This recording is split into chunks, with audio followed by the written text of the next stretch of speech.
Bismillah. Assalamualaikum warahmatullahi wabarakatuh. Ikhwatal iman rahimakumullah. Suatu nikmat yang besar dari Allah Subhanahu wa taala yang dikaruniakan kepada seorang hamba bukan berupa harta, bukan berupa kedudukan yang tinggi, bukan diberikan kekayaan yang banyak. Karena orang-orang terdahulu jabatannya lebih tinggi dari kita, kekayaannya melimpah ruah. Bagaimana kita bisa melihat kekayaan Qarun la'anatullah alaih? Ia punya perbendaharaan harta yang begitu banyak, bahkan saking banyaknya ia memiliki gudang yang begitu besar, kuncinya juga begitu besar. Bahkan dikisahkan 7 ekor unta itu bisa mengangkat kunci perbendaharaan harta kekayaan Qarun la'anatullah alaih. Namun kekayaannya justru sebaliknya membuat dirinya celaka dunia akhirat. Begitupun Allah beri kekuasaan kepada Fir'aun la'natullah alaih, namun kekayaannya pun membuat dirinya celaka dunia akhirat. Kenapa demikian? Karena kemuliaan, kebahagiaan seorang manusia bukan pada kebendaan dan aksesoris dunia, namun pada agama, pada ketaatan kepada Allah.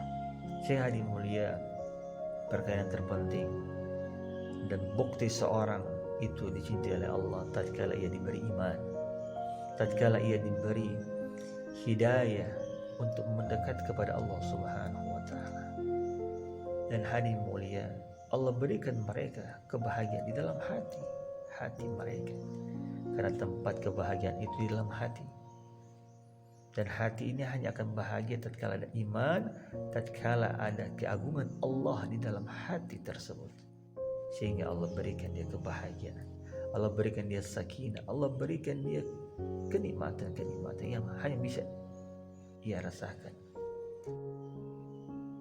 Hadirin yang mulia, Masya Allah, orang-orang beriman itu faham dan sangat faham dunia ini bukan tempat tinggal, namun dunia tempat kita akan meninggal di dalamnya, dan bukan tempat untuk bersenang-senang. Nanti tempat bersenang-senang di surganya Allah Subhanahu wa taala. Karena dunia ini, kata Allah, alladzi khalaqal mauta wal hayata liyabluwakum ayyukum ahsanu amala. Dunia ini Allah jadikan sebagai ujian. Kematian dan kehidupan Allah jadikan sebagai ujian bagi manusia, ahsanu amala, dan Allah ingin melihat siapa yang terbaik amal di antara kita. Maka ini mulia, waktu yang Allah Ta'ala masih berikan kepada kita begitu berharga, begitu bernilai. Bahkan orang yang hari ini telah wafat ingin kembali ke dunia hanya untuk membeli waktu kita. Namun terkadang kita menyanyiakan waktu tersebut. Bahkan waktu yang Allah berikan kepada kita gunakan untuk maksiat, untuk berbuat dosa kepadanya. Waliyadzubillah. Hadirin yang mulia, manfaatkan sisa umur kita, waktu yang Allah Ta'ala masih berikan kepada kita, dengan perbaikan iman dan amal. Jangan nanti-nanti untuk bertobat kepada Allah, nanti keburu mati. Jangan nanti-nanti untuk melaksanakan sholat, nanti kita akan disolatkan, kita akan dihantar ke masjid, namun bukan untuk menjadi makmum, namun telah disolatkan jenazah kita.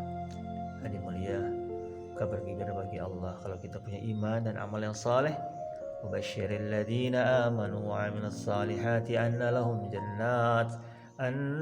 jannatin tajri min tahtihal anhar. Kabar gembira, kata Allah, bagi mereka yang beriman dan beramal saleh, bagi mereka surga hadimulah, surga tempatnya kenikmatan. Di sana kita akan muda selamanya. Orang beriman itu akan sehat selamanya, dia akan menjadi tampan selamanya, dia akan menjadi raja selamanya, dan dia akan hidup kekal selama-lamanya dalam kenikmatan, dalam kebahagiaan yang abadi, yang di dalamnya Allah karuniakan sungai-sungai berupa sungai madu, susu, sungai arak, dan itu ciri khas surga yang Allah Ta'ala janjikan kepada mereka yang beriman dan bertakwa kepadanya. Semoga Allah memberikan kita semua hidayah diberikan kita selalu kemudahan dalam mendekat kepadanya, diberikan kemuliaan kebahagiaan dunia akhirat. Amin ya rabbal alamin. Barakallahu li wa lakum. Subhanakallahumma bihamdik asyhadu an la ilaha illa anta astaghfiruka wa atubu ilaik. Wassalamualaikum warahmatullahi wabarakatuh.